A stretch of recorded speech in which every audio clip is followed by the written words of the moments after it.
We welcome you to St. Matthew's Church, as it says behind me, SMC, for our Sunday church school for Sunday, December the 10th, in the year of our Lord 2023. I am Brother Frederick Fletcher, your facilitator for our Sunday church school for this day, and we welcome you to our study today.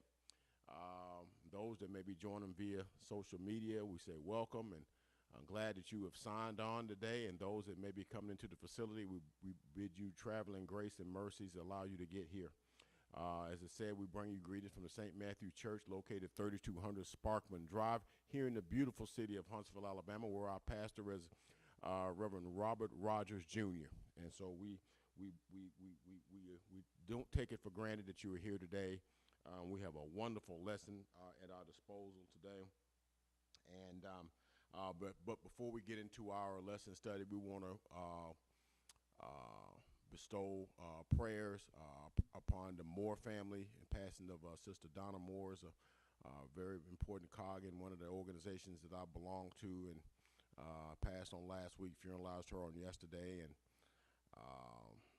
so we also in prayer with the Lane family and the Taylor's Chapel Church family, and the passing of Mother Mary Lane. Was a pillar at that church for many years. I think she was like 99. So we're praying for that family, for those. We're also praying for our member, Brother James Baker, who is in the hospital. So we're certainly praying for him, and the Lord have his hands on him and work out what he needs to work out on him, and many others. Continue to pray for the Porters as they travel, and many others, and the Pitts, Mother and Deacon Pitts, and Deacon Brooks. So let's continue to pray. It is our Christian duty. Our subject today, the faith of David. Of course, we're in a new section of lessons, the faith that pleases God. The faith that pleases God. And this particular unit of that section, Unit 1, profiles in faith. You know, we talked about Ruth on last week, right? The faith of Ruth, right? Clave to her mother-in-law, right? And that faith actually leads to David, because she's like David's great-grandmother, okay? So profiles in faith, and of course we're in lesson 2 of that section, and it's the faith of David, okay? And the lesson is coming from 1 Samuel 17, verses 31 through 37, skipping down to 45, then skipping down to 48 through 50. Our key text: David said, "Moreover, the Lord that delivered me out of the paw of the lion and out of the paw of the bear, he will deliver me out of the hand of this Philistine." 1 Samuel 17 and 37, clause A. Man, our lesson aims. Number 1, give the reason for David's confidence. 2, explain the important parts of David's initiative. And 3, which is a personal thing, take-home assignment, if you will, state one or more ways to have the courage of David when facing the figurative Goliaths of life. Amen. Our introduction: courage without risk. And question mark. Courage without risk? Many individuals in history are known for their courage. One such person is Rosa Parks, 1913 to 2005, a black woman who lived in the segregated South, Montgomery, Alabama, to be more specific. On December 1st, 1955, she challenged segregation laws by refusing to take a different seat on the city bus after the seat she was sitting in was redesignated from black to white. This turned out to be a key incident in the American civil rights movement. Rosa believed in having courage to do what is right. Courage, by definition, is exercised at the risk of something, a person's freedom, or even one's own life, If there's no risk involved, then there's no courage involved. Amen. A lesson context. The events of this lesson occurred sometime before 1010 BC, okay, which means it's over 3,000 years ago. The year that, this was the year that Israel's kingship transitioned from Saul to David, okay? Prior to this event of this lesson, the prophet Samuel had anointed David to be Saul's successor. You can find that in the 16th chapter of 1 Samuel. And having been rejected by the Lord, Saul's days as king were numbered, 1 Samuel 15. Even so, Saul looked on David with favor and employed him in personal service. 1 Samuel 16, verses 14 through 23, at least for a time. David entered the army encampment, 1 Samuel 17, as part of an episode of an Israelite war with the Philistines. David was a late arrival due to the fact that he had been left to tend sheep while his older brothers went off to war. Okay. After several weeks, the war disintegrated into some form of stalemate, but the Israelite army seemed ready to break due to low morale. The reason was the relentless taunts of a Philistine named Goliath, who stood 9 feet 9 inches tall. You can find that in 1 Samuel 17, verses 4 through 10, and gives the context to all the things and armor and stuff that he wore. As our text begins, David had heard of his taunts as well as the promise of reward for defeating Goliath. David also had just borne the criticism of his oldest brothers for apparently neglecting the duty to attend to the sheep, verses 28, which is right before our lesson picks up at verse 31. It's the courage of David. So what I thought we would do, as we have been doing, we will do the lesson in sections, okay? And we'll read the verses in pieces. So we're going to start off with the first outline, which is David's initiative, and that's verses 31 through 37. And I'm going to find those here in just a second. All right. Oh, 17. I'm in the wrong chapter. Never would have found it. Okay. All right, here we go. All right, so beginning at verse 31, we're going to read down through 37. Okay, here we are. Here we go, verse 31. All right, beginning at verse 31. And when the words were heard which David spake, they rehearsed them before Saul, and he sent for him. And David said unto Saul, let no man's heart fall because of him. Thy servant will go and fight this Philistine, or however you want to pronounce that. And Saul said unto David, thou art not able to go against this Philistine to fight with him, for thou art but a youth, and he a man of war from his youth. And David said unto Saul, thy servant kept his father's sheep, and there came a lion and a bear, and took a lamb out of his flock. And I went after him, and smote him, and delivered it out of his mouth. And when he arose against me, caught him by his beard, and smote him, and slew him. Thy servant slew both the lion and the bear, and this uncircumcised Philistine shall be as one of them. Verse 37. David said, moreover, the Lord that delivered me out of the paw of the lion and the paw of the bear will deliver me out of the hand of this Philistine. And Saul said unto David, go, and the Lord be with thee. All right, we'll stop right there. All right, David's initiative. All right, so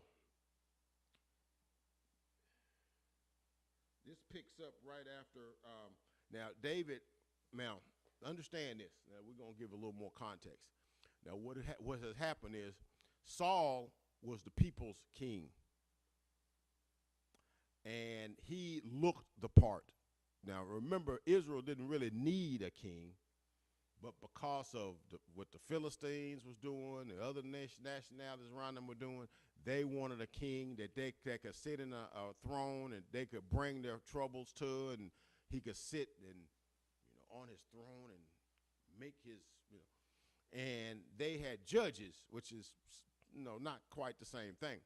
So they pined and worried, and they finally got the Lord to say, sometimes you get what you want, but did you want what you got?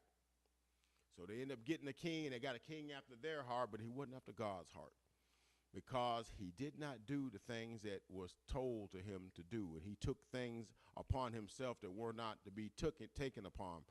When the Lord told him to totally obliterate a particular enemy and wipe out everything, don't leave nothing alive, he started pulling stuff aside. He said, "Oh, this is good. We're gonna keep this sheep. Ain't nothing wrong with this sheep. Ain't nothing wrong with these oxen. Ain't nothing wrong with these cows." He kept them and lied and said he had gotten rid of them, and the Lord found out about it. And then another incident when Samuel was late to come and offer up sacrifices, which was not something that a king was supposed to do. You're not set apart for that. And so he started doing it. And so obviously the Lord was not with him. So the Lord began to take his countenance away from him.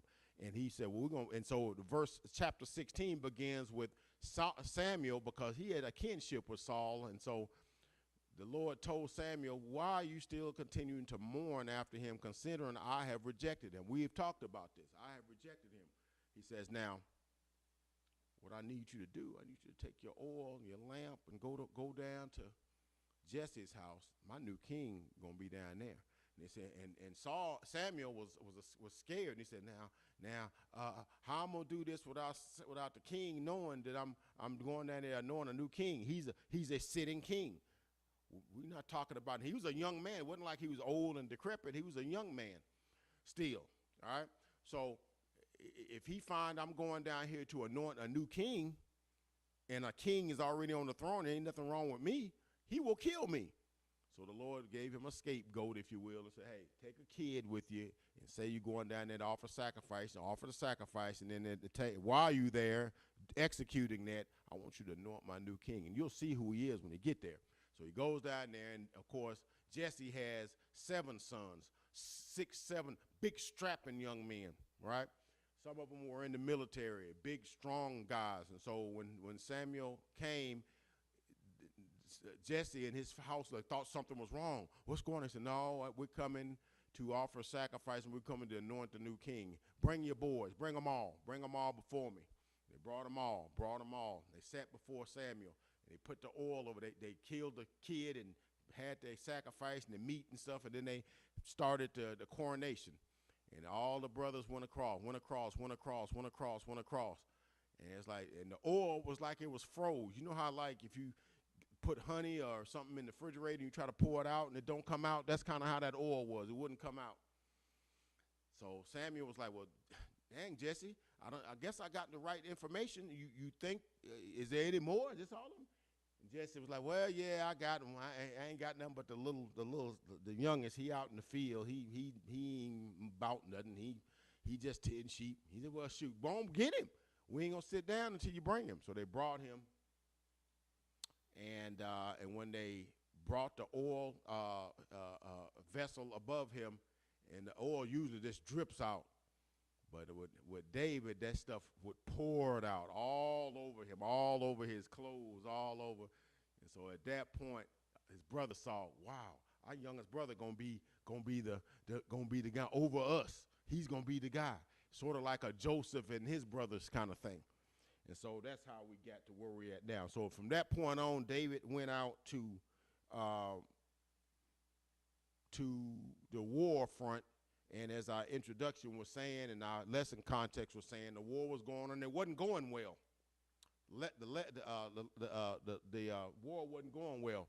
The morale was low because the Philistines had an ace in their back pocket. They had this big, tall man named Goliath. As the scripture said, he stood about 9 feet 9 inches. So he believed he was of the family of Gath. They were big people. He was 9 feet 9 inches tall and probably 400 or 500 pounds. You know, because if you that tall, you can't. Even if you of normal girth, you're gonna weigh 300 pounds because you know your height carries weight. And the scripture in I think the 4th verse down to like the 14th verse tells you he's so big and he had this big, massive mantle of armor that he wore. And his sword was so big that other men couldn't even lift it.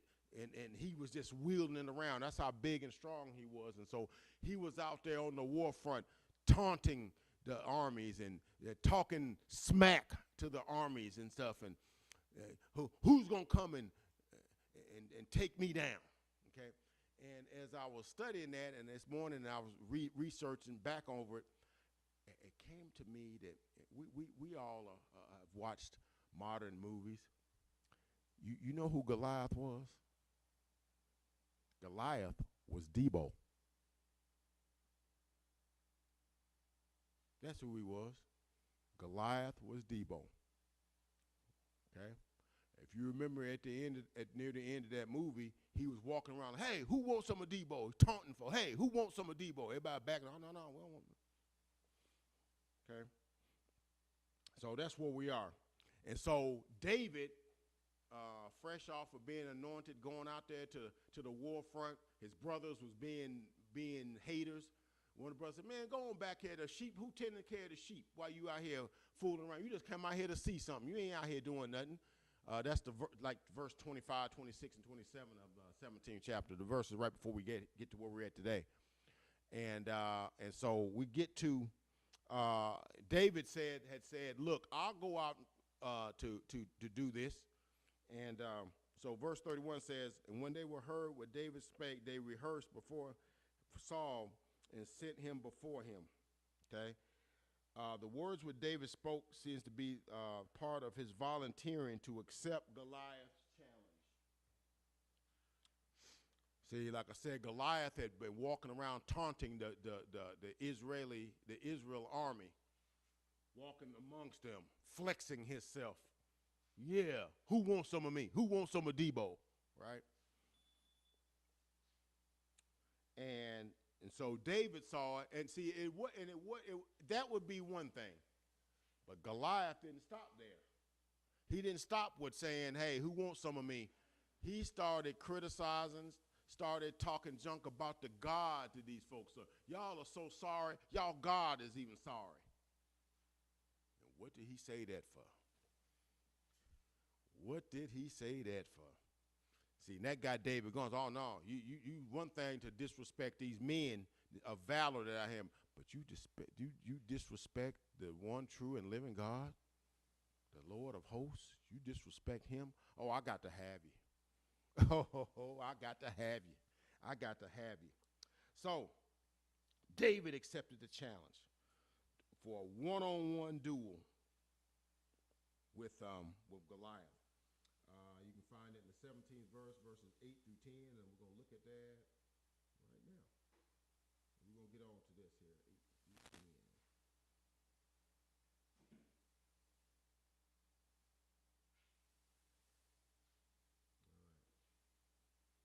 And he stood and cried unto the armies of Israel and said unto them, why you come out, set your battle in array? Am I not a Philistine, and you servants to Saul?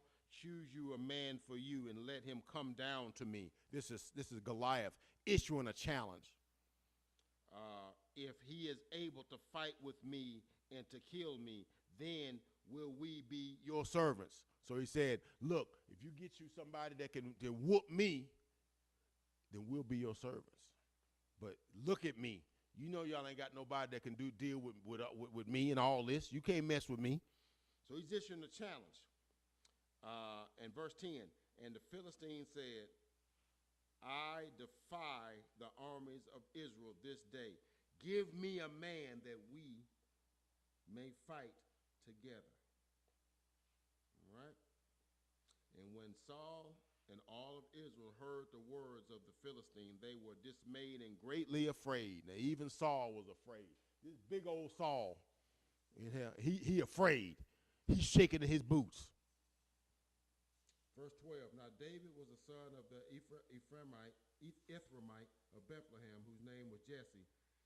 He had 8 sons, and the man went among them and for an old man in the days of Saul. And these 3 eldest sons of Jesse went and followed Saul into battle, and the names of the 3 sons that went were Eliab, Abinadab, and Shema. And David was the youngest. And the 3 elders followed Saul. So they all was in the army, right? So let's get back to the lesson here. So David issued a challenge. I will go up against this, watch yourself, D. I will go up against this man. You know, he just talk. He just all mouth. He ain't gonna do nothing. And so we see here, King Saul had been looking for just such a volunteer, because he wasn't gonna do it. Okay? And David's inquiry was promptly passed up the chain of command to the king himself. Saul, for his part, seemed to waste no time in sending for David, because there wasn't nobody coming forth. So you know how like you got a job that don't nobody want to do, and then comes somebody who agrees to do the job but don't know what the details of the job is, and they say, I'll do it, and they say, oh, shoot, her, yeah, go on and sign him up before he changed his mind. It was one of them kind of deals. And so he sent for David. Okay, and then when he came, 32, and David said unto Saul, let no man's heart fall because of him. Thy servant will go up and fight this Philistine. Okay, so when they sent for David, David told Saul, said, look, he got these folks scared. He got them army folks. He got our army scared. He got them shaking in their boots. They every time they hear a twig snap, they jumping. Okay. Let them not be dismayed. I'm here. I'm gonna take care of this for them, and we're gonna go and prevail in this fight. Okay. Don't let their hearts fail because of them. Their servant will go and fight this Philistine. So he's making this declaration. Okay. This is linked to verse 11 and 24, which reveal the emotional state of the army. Okay. Low morale leads to and results from fear. Fear leads to panic, and panic leads to rout. David, a shepherd and a musician, also a man of war, as such, he instructively knew all of this, plus thus he direct an immediate offer we see from the verse in hand. He made his offer. I will go forth and do this. Now understand this. David is, I don't know, probably 15, 17, something like that, little. He was so small the armor wouldn't fit. The armor that the most of the soldiers wore wouldn't fit him. Okay? We're going to talk about that here in a minute. So after he made his declaration. Now Saul was all for it until he seen David. Y'all see that? He sent for him. See, nobody was volunteering for that job because, like I said, Goliath was 9 feet 9 inches tall, and like I said, you carrying that much weight, if you were a man of any type of, girth of normal girth, he had to weigh 500-600 pounds to carry that much height. Big strapping fella, big, and nobody wanted. And so when the offer went out, he had no takers. So when the news got to Saul that somebody was willing to do it, he said, well, send him up to me so we can get him briefed and we can get him. And so he was all for it until he seen David. And so verse 33 tells you that when he seen David, everything changed. Verse 32, and Saul said unto David, thou art not able to go against this Philistine to fight with him? For thou art but a youth, and he a man of war from his birth. So he looking on the outward man because, he a worldly man, see. He not looking on the inner man because he don't know the inner man. He just see that this man, he probably 5'8", probably 140, 50 pounds, and that sort of thing. And you come in with all this gumption. Boy, that man will kill you. That's what he's saying. That boy will kill you and feed you to his dogs. That's what he said. That's what he's saying. That's what he's saying without saying it. Okay, we're trying to be diplomatic. This was not the first time King Saul had encountered David. Okay, now it's going to be interesting because after he had done it, he was like, "Who is this guy?" And I'm like, "Come on, dude, you done met this dude before." But the two were actually well acquainted, given David's service in the king's court. Okay, Saul's reference to David's youth may indicate that the young man was under the age of 20, which, like I said, we probably think he's 15, 16, 17. Thus, ineligible to be in the army. You know, here, I had to apply for it when I got out of high school. Verse 18, you had to, I don't think you have to do it now, but at one point, once you turn 18, you had to apply for a selective service. You had to go down to the post office and fill out that card and put yourself on the list. Now, there wasn't no draft, but you had to make yourself eligible. If certain things break out, you eligible. You 18, you of age. So that kind of seems to be what's going on here, So, but anyway, we know that David was age 30 when he became king. So we're talking about this is some 10, 12, 13 years before that took place. You can find that in 2 Samuel 5. This fact established what is called a terminus adquiem, which is a final limiting point at which limiting point in time. But David's ascension to the throne is at least several years away at this point. All right. David stepped forward with confidence that seemed to defy his size, stature, and age. That's what courage is. Sometimes you got to defy what the natural says because you're not going in the natural. We as children of God, we sometimes we got to go in the spiritual. We can't go in the natural. Because a lot of times you can't do nothing in the natural. You have to use an outside strength. You can't use your strength to get you beat. Yeah, your strength to get you beat. Your strength to get you defeated. Your strength to have you coming up short.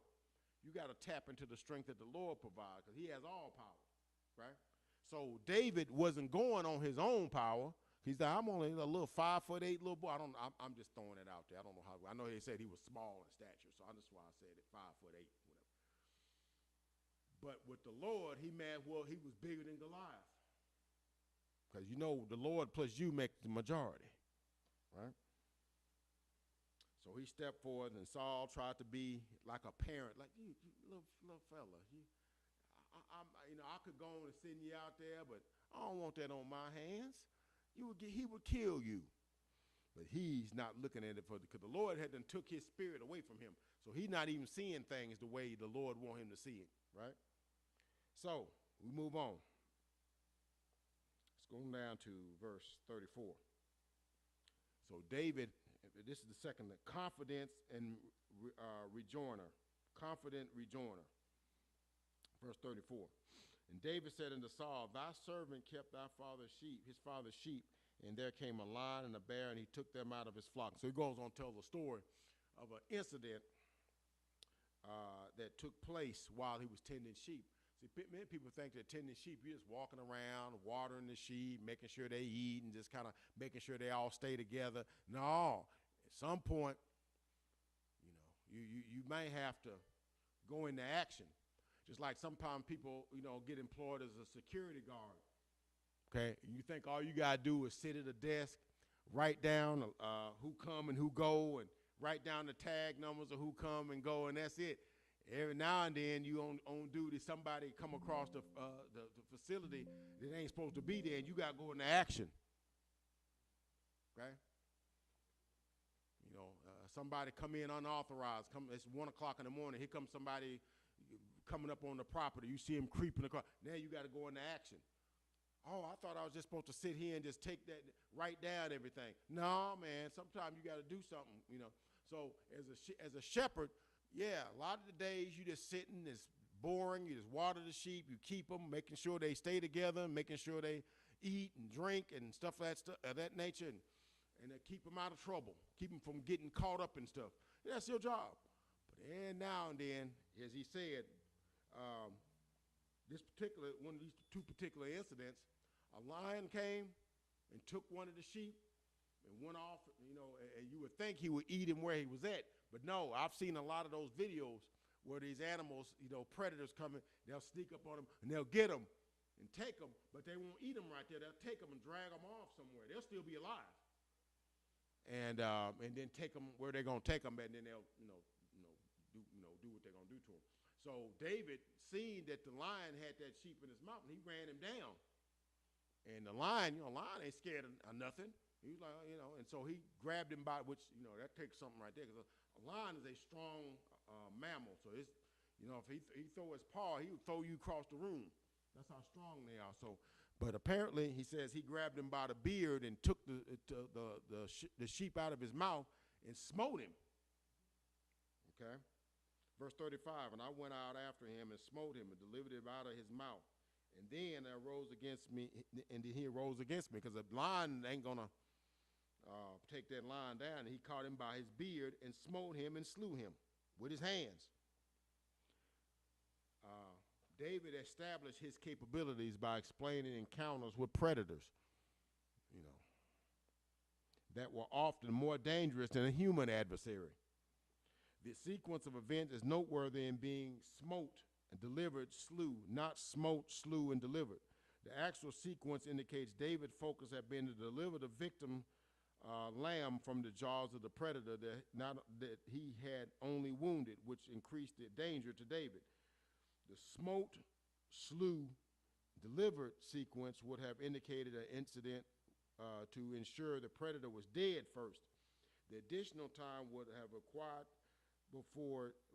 be required before the rescue of the lamb out of the mouth of at greater risk, while decreasing the risk to David. Okay, his choice reveals something about his character. Okay, all right, let's move on. 36. Thy servant, he's speaking of himself, slew both the lion and a bear. And he says now, this uncircumcised, that means someone other than the children of Israel, somebody other than God's people. They were called of the uncircumcision. We talked about that before. This uncircumcised Philistine shall be as one of them. I'll grab him by the beard like I grabbed that lion. It won't be no different. David believed his work as a shepherd warding off predators had prepared him to act quickly, skillfully, and decisively, more than qualifying him for battle. All right. So, let's move on. Okay.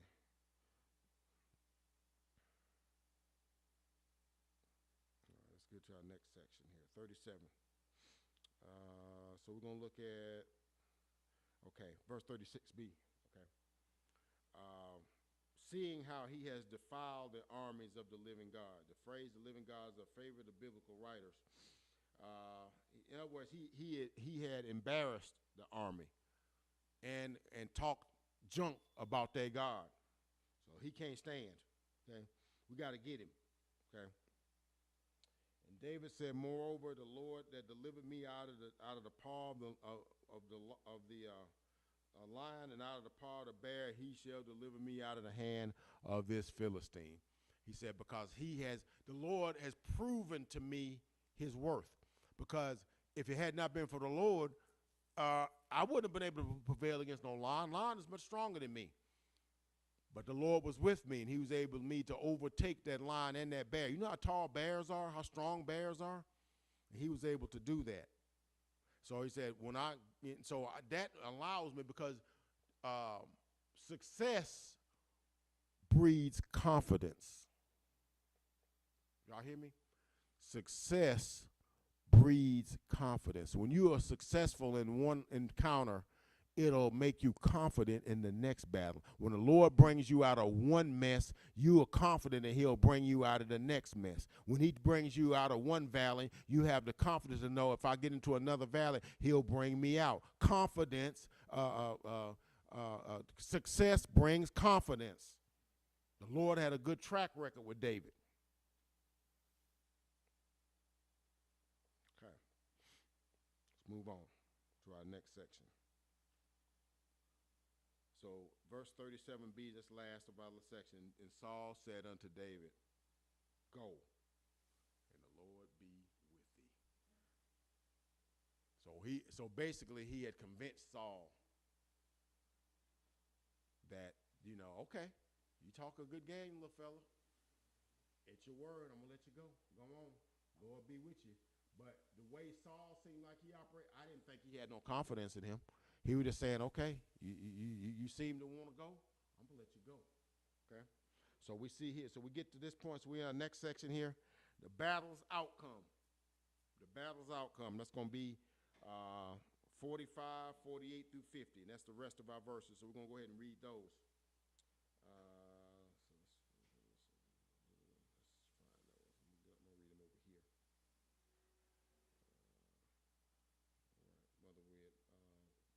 Second Samuel 17, we're at verse 45 right now. And here we go, right here. Verse 45. Then said David unto the Philistine, thou comest. Now he's out. Now, prior to this, to prepare him for battle, because we picking up at verse 45. We stopped at verse 37, so there's 6, 7 verses in the middle that we didn't cover. But basically, once he accepted that challenge to go out and fight Goliath, they tried to go prep him. Okay? You're going to go battle. They don't send the armies out without gear. So he went up into the armies, and they tried to give him this coat of metal and all this kind of stuff, and the stuff wouldn't even fit him.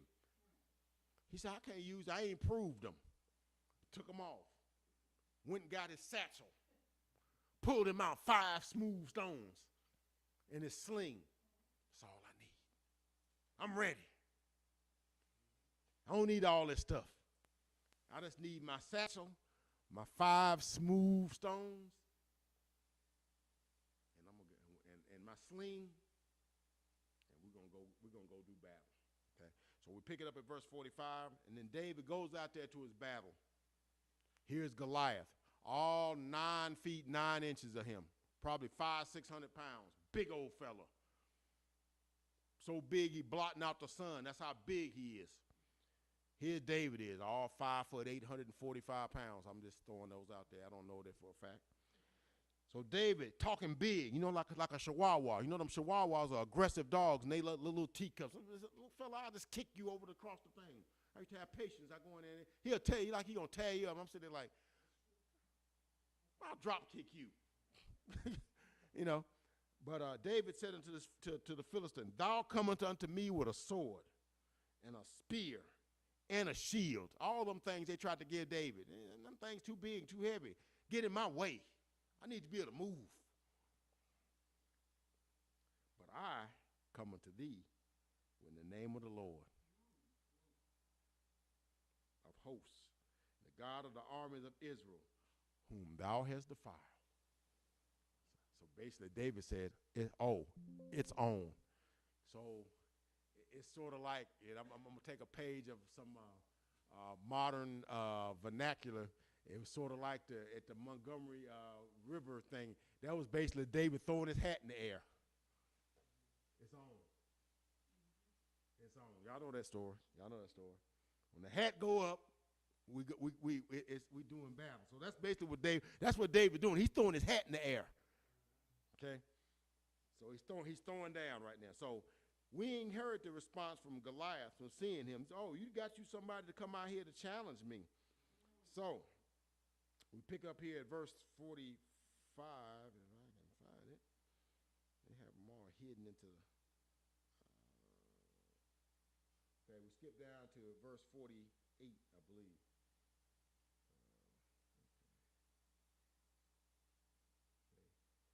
46, I'm going to read 46. It's not in our lesson. 46, this day will the Lord deliver thee into mine hands, and I will smite thee and take thy head from thee. David talking some major stuff, ain't he?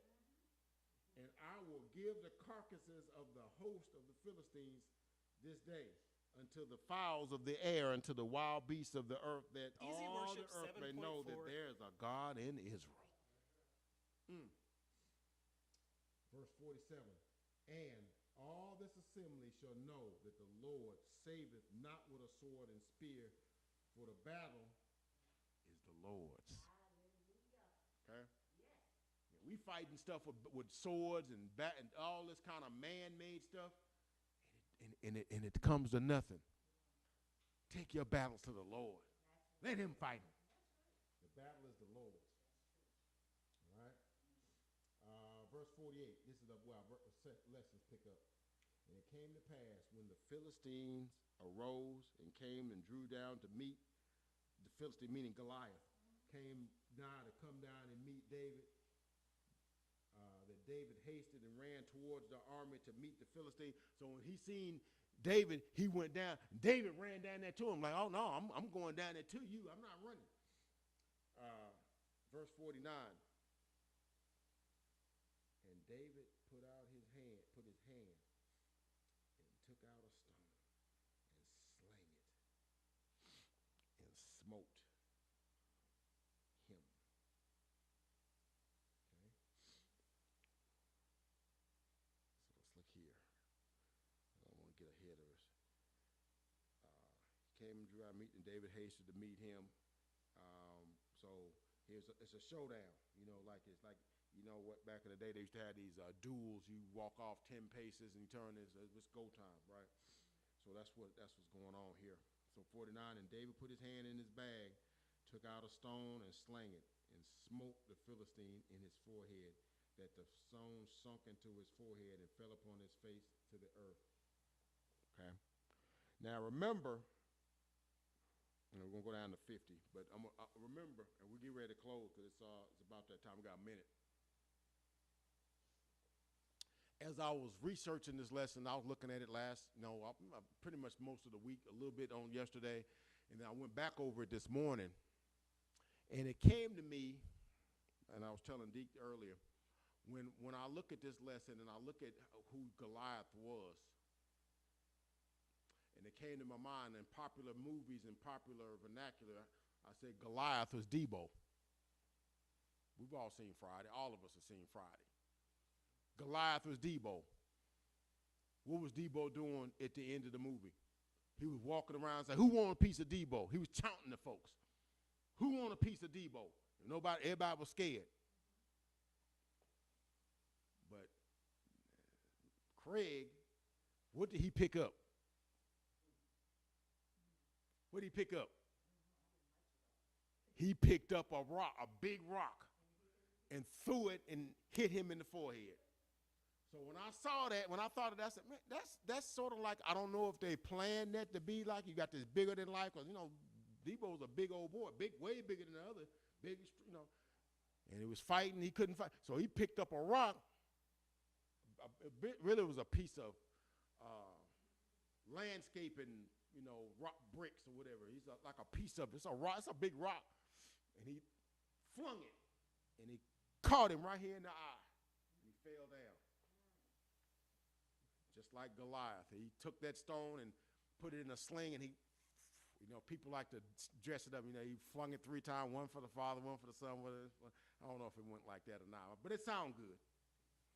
And he flung that thing. Now, that ain't, because now we used to have, in my day, we used to have slingshots, but they was these little wrist rockets. You put them around your wrist, you fling that thing back, you put your rocket in. They pretty accurate, too. I picked off many of 10 cans and stuff with that in my day. But the kind of sling that he had was you would put the rock in this little thing and close it up, and you would fling it around so you could get velocity. And then he knew about where to release it, and it would be accurate. And so he flung it around and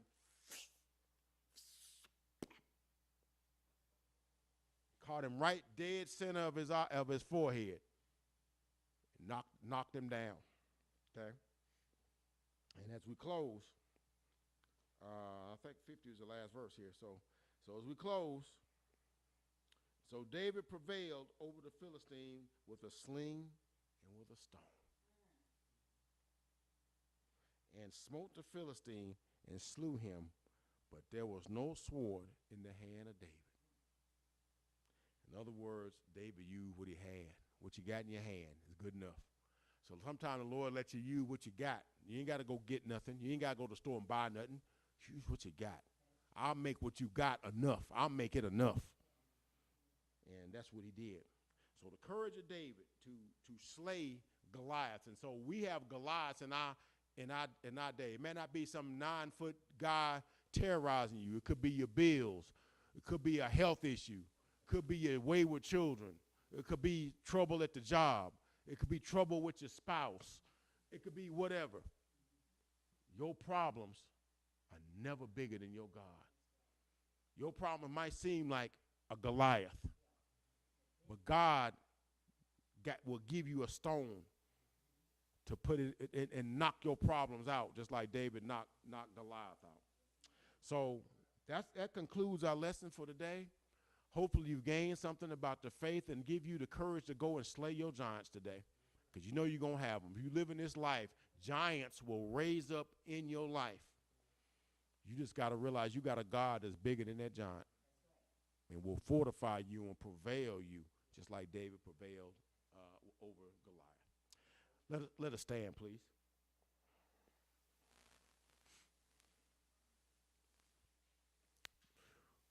Repeat after me. Let the words of my mouth, meditation of my heart be acceptable in thy sight. O Lord, my strength and my redeemer. Consider yourselves dismissed.